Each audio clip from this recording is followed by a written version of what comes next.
بسم اللہ الرحمن الرحیم۔ السلام علیکم ورحمۃ اللہ وبرکاتہ۔ شوگر کے مریض کے لیے روزے چھوڑنے کا حکم۔ اگر کسی کے ذمے قضا روزے باقی ہوں اور اس کا انتقال ہو جائے اور روزوں کا فدیہ ادا کرنے کی وصیت کرے، یا وہ اس قدر بیمار ہو جائے کہ سال کے ٹھنڈے ایام میں بھی روزے نہ رکھ سکتا ہو اور اس کے صحت یاب ہونے کی امید بھی نہ رہے،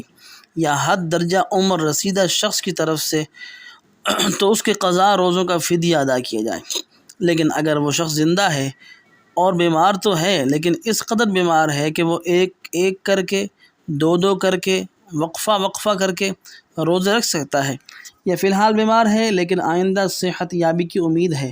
تو اس کے ذمے روزے کی قضا ہی ضروری ہے، فدیہ ادا کرنے سے فرض ذمے سے ساقط نہیں ہوگا۔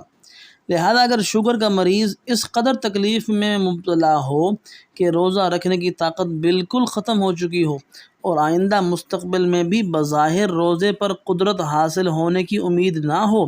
تو اس کے ذمے ہر روزے کے بدلے صدقہ فطر کی مقدار،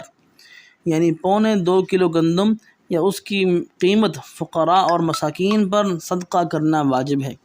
لیکن اگر یہ شخص فدیہ دینے کے بعد دوبارہ صحت یاب ہو جائے اور روزہ رکھنے کی طاقت اس میں آ جائے، تو پھر فدیہ جو ادا کیا تھا وہ کل عدم ہو جائے گا اور روزے کی قضا لازم ہوگی۔